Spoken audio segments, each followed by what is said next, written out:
तो हेलो नमस्कार, एक बार फिर से आप सभी का स्वागत करता हूं आपके अपने YouTube चैनल भविष्य पथ पर। आज जिस महत्वपूर्ण प्रश्न के बारे में हम लोग बात करने वाले हैं वो प्रश्न आपके सामने यहाँ पर लिखा हुआ है और ये प्रश्न आपको कई तरीके से देखने को मिलता है। यानी कि जैसे प्रश्न जो होता है उसके वर्ड्स में चेंजेस हो सकते हैं, लेकिन मीनिंग हमेशा क्या होती है, प्रश्न की जो मीनिंग होती है या प्रश्न का जो आंसर होता है वो सेम टू सेम रहता है। तो क्वेश्चन क्या है पहले उसके बारे में बात करेंगे और उसके बाद देखते हैं कि इसको हमें आंसर कैसे करना है।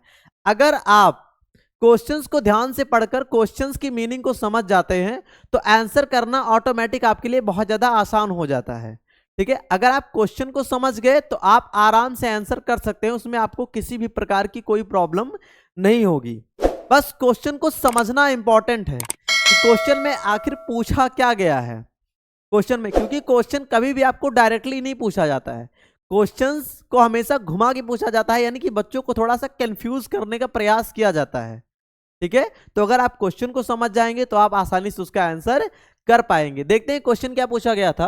तो लिखा है इसमें, what is the meaning of nationalism, यानी कि nationalism and what circumstances were helpful in the rise of nationalism, यानी कि ऐसे कौन से सर्कमस्टांसेस थे जिसकी वजह से आपको यूरोप में नेशनलिज्म का राइज देखने को मिलता है। ये भी आप मतलब बहुत महत्वपूर्ण है।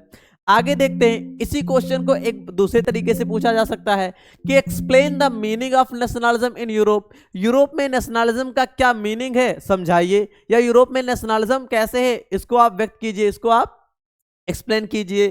ठीक है, या फिर आपसे ऐसे पूछ सकता है कि mention the important factors that led to the rise of nationalism in Europe, यानी कि आप उन इंपॉर्टेंट फैक्टर्स के बारे में बताइए जिसकी वजह से आपको यूरोप में नेशनलिज्म का राइज एक तरीके से देखने को मिलता है। तो क्वेश्चन सेम टू सेम है, इसका आंसर सेम है, बस क्वेश्चन को पूछने का तरीका थोड़ा सा चेंज कर दिया गया है, क्योंकि कभी भी आपसे डायरेक्ट क्वेश्चन नहीं पूछा जाता है। क्वेश्चन में आपको कुछ ना कुछ बदलाव देखने को मिलते हैं यहां पर। अब यहां पर हम बात करते हैं इस क्वेश्चन का आंसर हमें कैसे करना है। तो सबसे पहले हम बात करेंगे नेशनलिज्म की। तो अगर हम नेशनलिज्म की बात करें बेटा, तो नेशनलिज्म वर्ड दो शब्दों से मिलकर बना है। एक आपका है नेशनल या नेशन और दूसरा है आपका इज्म। तो अगर किसी भी शब्द के लास्ट में आपको इज्म देखने को मिल जाता है, यानी कि ISM देखने को मिल जाता है, तो आप इस बात को समझ लीजिएगा कि ये किसी प्रकार की एक आइडियोलॉजी है। क्या है? एक आइडियोलॉजी है, एक प्रकार का कोई विचार है। ठीक है, इस चीज को आप अच्छे से समझ लीजिएगा। यहां पर देखते हैं क्या लिखा है इसमें। तो लिखा है इसमें, इट इज अ बिलीफ। क्या है? ये एक प्रकार का बिलीफ है, एक प्रकार का विश्वास है। ठीक है, एक बिलीफ है, system which instills a sense a common identity among the members of a nation, जो कि क्या करता है, एक नेशन में रहने वाले जो मेंबर्स हैं उनके अंदर एक तरीके से कॉमन आइडेंटिटी यहां पर क्या करता है, इंस्टिल्स करने का काम करता है। एक तरीके से यहां पर देखें, जैसे कॉमन आइडेंटिटी का मतलब क्या हुआ, आप जानते हैं भारत एक डाइवर्स कंट्री है, भारत एक डाइवर्स कंट्री है, बट फिर भी हम लोग क्या है, हम लोगों के अंदर यूनिटी है। अलग अलग एथनिक, जैसे हमारे यहाँ क्या है ना कि अलग अलग रिलीजन को फॉलो करने वाले लोग हैं, अलग अलग भाषाओं को बोलने वाले लोग हैं, लेकिन उसके बावजूद भी हमारी एक कॉमन आइडेंटिटी है कि वी आर इंडियंस, यानी कि हम भारत के हैं, हम भारत के हैं। तो एक तरीके से ये हमारी एक पहचान है, हमारी एक पहचान है। अब देखो इन पहचानों को, जैसे देखो पहचान है तो कुछ चीजें ऐसी भी होंगी जो इसको रिप्रेजेंट करती होंगी। ठीक है, कैसे हम अपने पहचान को दर्शाते हैं, तो कुछ चीजें हैं जो हमारे लिए कॉमन है, चाहे हम किसी भी स्टेट के हों, चाहे हम कोई भी भाषा बोलते हों, चाहे हम किसी भी धर्म को फॉलो करते हों, यानी कि कुछ भी करते हों, लेकिन वो चीज हमारे लिए सेम है। जैसे हमारे देश का नेशनल फ्लैग, हमारे देश का नेशनल फ्लैग, तो हमारे देश का नेशनल फ्लैग हो गया तो वो सभी जगह के लिए सेम रहेगा। हमारा नेशनल एंथम हर एक प्लेस के लिए एकदम सेम है। तो ये सारी चीजें भी यहाँ पर एक इंपॉर्टेंट फैक्टर आपको प्ले करते हुए दिखाई देंगी। जैसे देखो यहाँ पे क्या लिखा है, नेशनल फ्लैग हो गया, नेशनल सिंबल हो गया, नेशनल एंथम हो गया, ये सारी चीजें क्या है, play an important role in developing the strengthening and idea of nationalism, यानी कि ये एक बहुत ही महत्वपूर्ण रोल प्ले करते हैं जो नेशनलिज्म का आइडिया है उसको डेवलप करने में और उसको बहुत ज्यादा स्ट्रेंथन करने में, यानी कि मजबूत करने में। तो ये सब क्या है, आपके इंपॉर्टेंट रोल प्ले करते हैं। अब इसके बाद हम देखेंगे पहले हमने नेशनलिज्म का मीनिंग देख लिया, अब हम बात करेंगे rise of nationalism in Europe की, यानी कि यूरोप में राष्ट्रवाद का उदय कैसे हुआ या क्या चीजें थी। तो लिखा है इसमें, before the middle of the 19th century, अगर हम मिडिल 19th सेंचुरी के पहले की बात करें तो the countries in Europe, Europe में जो आप अब देखो यूरोप एक पूरा पूरा कॉन्टिनेंट है बेटा, ये आप समझ लो ध्यान से कि यूरोप कोई देश नहीं है, यूरोप एक कॉन्टिनेंट है और कॉन्टिनेंट में आपको अलग अलग देश देखने को मिलते हैं। जैसे एशिया एक कॉन्टिनेंट है और इंडिया उस कॉन्टिनेंट का एक छोटा सा देश है। तो यहां पर आपको क्या देखने को मिलेगा कि जो यूरोप है, यूरोप कॉन्टिनेंट है, तो उसमें जो कंट्रीज थे यानी कि जो कंट्रीज थे यूरोप के were not in form as we know them today, वो उस फॉर्म में हमको देखने को नहीं मिलते हैं जैसा कि हम आज देख पाते हैं। आज जैसे हम यूरोपियन कंट्रीज को देखते हैं वैसे आपको देखने को नहीं मिलते थे। यहां पर आपको डिफरेंट जो रीजन्स होते थे इन यूरोप, यूरोप के अलग अलग जो रीजन्स थे were ruled by the various multinational dynastic empires. उन पे किनका शासन होता था? तो मल्टीनेशनल डायनेस्टिक एम्पायर का रूल होता था। ठीक है, इनको आप एक तरीके से मोनार्कीज भी बोल सकते हैं। तो यहाँ पे मल्टीनेशनल डायनेस्टिक एम्पायर्स का रूल होता था। These were monarchies which enjoyed absolute power over their subject. ये क्या होते थे बेटा? ये मोनार्कीज होते थे जो कि अपने एब्सोल्यूट पावर को एंजॉय करते थे अपने सब्जेक्ट पर, यानी कि अपने टेरिटरी पर। यहाँ पे सब्जेक्ट का मतलब हो गया अपने टेरिटरी पर। इनकी जो टेरिटरी होती थी उस पर ये क्या करते थे? एक तरीके से अपने एब्सोल्यूट पावर को एंजॉय करते थे। Various technological and ensuring social changes. अब बहुत सारे जो आपके टेक्नोलॉजिकल और सोशल चेंजेस हो रहे थे, इसने क्या क्या लोगों के अंदर जो नेशनलिज्म की फीलिंग है, लोगों के अंदर एक तरीके से जो मतलब फीलिंग है नेशनलिज्म का, ठीक है, help in developing the idea of nationalism. इसने क्या किया? बहुत ज्यादा हेल्प किया नेशनलिज्म के आइडिया को डेवलप करने में। The process of creation of nation state began in 1789। यहां पर क्या बात की गई है कि जो नेशन स्टेट बनने का जो क्रिएशन का टाइम पीरियड है ये शुरू होता है आपका 1789 से। इसका पहला आपको पता ही है कि सबसे पहला जो इम्पैक्ट देखने को मिला था वो फ्रेंच रिवॉल्यूशन के टाइम से ही देखने को मिला था। फ्रेंच रिवॉल्यूशन के रूप में हमें ये पहला इंप्रेशन इसका देखने को मिला था। तो एक तरीके से आप देखोगे कि फ्रेंच रिवॉल्यूशन के साथ आपको यहाँ पर ये चीजें देखने को मिलती हैं।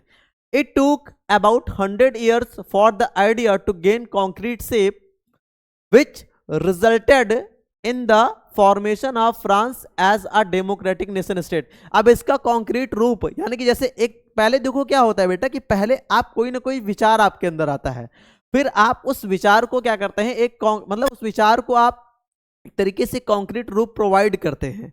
ठीक है, तो यहां पर क्या हुआ, इसका जो कॉन्क्रीट रूप आपको देखने को मिल रहा है वो आपको लगभग मतलब 100 इयर्स के बाद आपको देखने को मिलेगा जब फ्रांस एक डेमोक्रेटिक नेशन स्टेट बनेगा।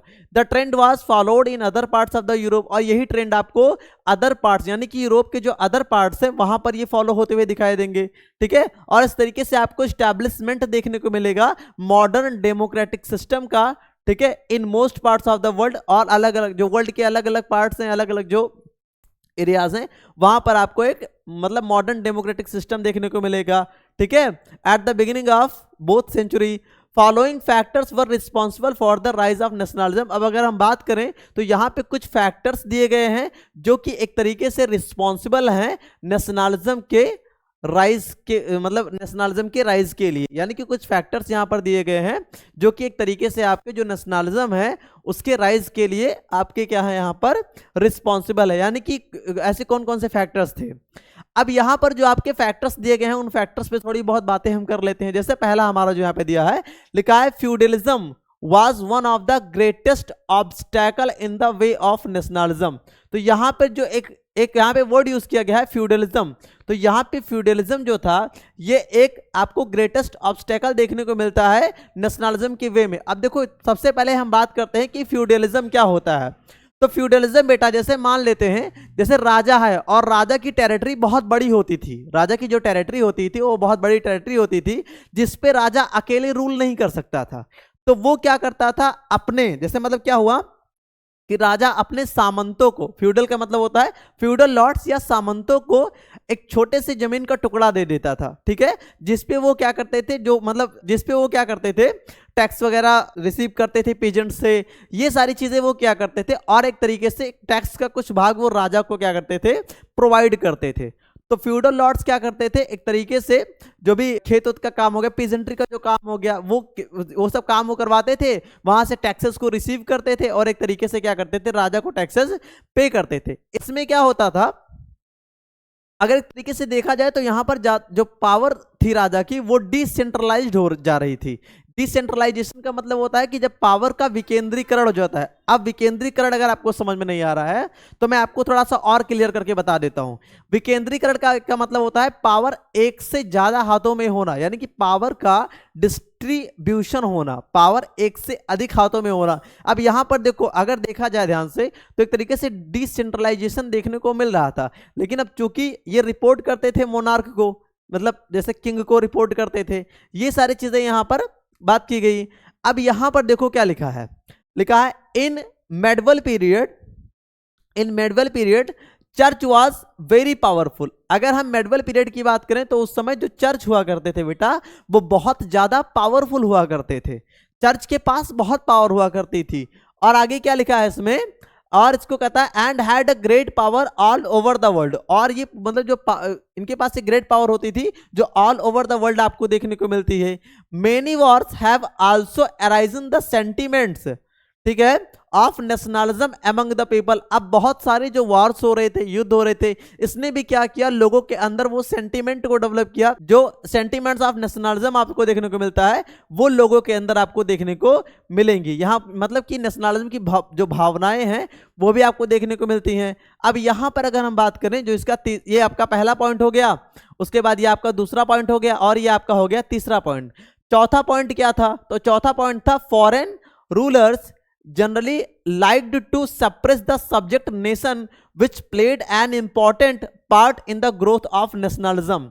दूसरी चीज क्या हुई, यहां पे जो फॉरेन रूलर्स हुआ करते थे वो जनरली क्या करते थे, सप्रेस करते थे, यानी कि जो नेशन का जो सब्जेक्ट होता था उसको सप्रेस करने का प्रयास करते थे। तो इस तरीके से क्या हुई, इस चीज को और ज्यादा आपको और ज्यादा बढ़ावा देखने को मिलेगा। यानी कि अगर हम कभी किसी चीज को सप्रेस करने का प्रयास करते हैं तो वो चीज आप देखते होंगे कि बहुत ज्यादा आपको और उग्र रूप में आपको देखने को मिलती है। तो यहां पर ये चीज आप देखोगे ध्यान से, तो ये इस तरीके से यहां पर ये काम किया गया। इसके बाद लिखा है reaction against injustice and arbitrary rule of unjust monarchs also gave birth the feeling of nationalism. अब यहां पर जो एक तरीके से रिएक्शन अगेंस्ट इनजस्टिस, यहां पे इनजस्टिस के अगेंस्ट जो आपको रिएक्शंस देखने को मिल रहे थे, ठीक है, and arbitrary rule of unjust, और यहां पे जो अनजस्ट का आर्बिट्री रूल आपको देखने को मिल रहा था मोनार्क के, also gave birth to the feeling of nationalism. इसने भी क्या किया, एक तरीके से नेशनलिज्म की फीलिंग को एक तरीके से बर्थ देने का या एक तरीके से जन्म देने का काम यहां पर हुआ। आगे देखेंगे द राइटिंग, एक तरीके से इसका जो आपका ये चौथा पॉइंट हो गया, ये पांचवा पॉइंट हो गया, और ये आपका जो लास्ट वाला पॉइंट है 6 नंबर का। तो यहां पर हम क्या देखेंगे, तो बेटा अगर ध्यान से आप देखो यहां पर तो आपको क्या देखने को मिलेगा, तो यहां पे लिखा है the writings of great poets. अब देखो एक तरीके से आपको एक चीज मैं बता दूं, यहां पे उस टाइम के जो फिलोसफर्स थे, थिंकर्स थे, जैसे आपके मैकियावेली हो गए, उसमें तो थे, ठीक है, मैकियावेली थे, जोसेफ नाज़नी आपको देखने को मिलेंगे। तो ये जो आपके उस टाइम के the writing of great poets की अगर हम बात करें, पॉलिटिशियंस की बात करें, फिलोसफर्स की बात करें, लाइक मैकियावेली हो गया, आपके मिल्स हो गए, मैज़नी हो गए एंड गैरीबाल्डी हो गए, went a long way in rousing, ठीक है, political consciousness and national spirit among the people. इन्होंने भी क्या किया, एक तरीके से लोगों के अंदर ये जो आपकी नेशनल स्पिरिट है इसको बढ़ाने का एक तरीके से काम किया, ठीक है। इन लोगों ने भी क्या किया, जो सेंस ऑफ एक तरीके से बोलते हैं कलेक्टिव आइडेंटिटी, इसको प्रमोट करने का काम किया। इन लोगों ने भी क्या किया, नेशनल फीलिंग को। अच्छा, मेन रोल मैं बता रहा हूं आपको, सबसे ज्यादा इंपॉर्टेंट रोल इसमें मिडिल क्लासेस का था। जब वो मिडिल क्लास थोड़ी बहुत चीजें जानने लगी, क्यों कहा जाता है बेटा कि पढ़ना बहुत जरूरी है। अगर आप पढ़ोगे नहीं, अगर आप चीजों को अच्छे से जानते नहीं हो, तो आप कभी भी उसके खिलाफ बोल नहीं सकते। पहले के टाइम पर जनता पढ़ी लिखी थी नहीं उतनी ज्यादा, तो जो जैसा कहता था उनको मानना पड़ता था। मिडिल क्लास का इमरजेंस हुआ, उन्होंने अच्छे मतलब फिलोसफर्स को पढ़ना स्टार्ट किया, ठीक है। और जब उन्होंने ये चीज देखा कि हाँ ये गलत हो रहा है, उसके खिलाफ उन्होंने, उसके विरोध में उन्होंने आवाज उठाना शुरू किया, तो आपको एक बहुत बड़ा चेंज देखने को मिला।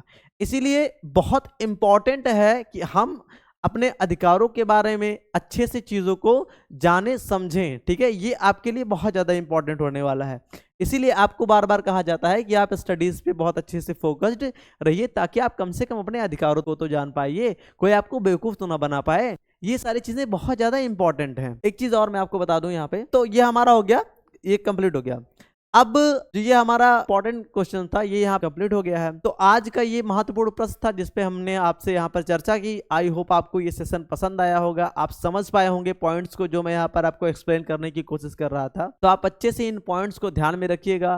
देखो पॉइंट्स क्या करते हैं, आपको एग्जाम में जब अगर ये पॉइंट्स आपको याद रहेंगे तो आप बहुत अच्छे से लिख पाएंगे, ठीक है, और आपको अच्छे नंबर्स अच्छे मार्क्स यहाँ पर मिलेंगे, ठीक है। तो ये थी आज की क्लास, मिलते हैं अपने नेक्स्ट वीडियो में। तब तक के लिए आप स्वस्थ रहिए, मस्त रहिए, स्टडीज आप अच्छे से करते रहिए, अपने बोर्ड की प्रिपरेशन आप करते रहिए, ठीक है, और बहुत अच्छे से प्रिपेयर करिए बेटा। मैं आप लोगों के 6 नंबर्स आए इस चीज़ की मैं कामना करता हूँ, ठीक है। So thank you for watching this video, thank you so much.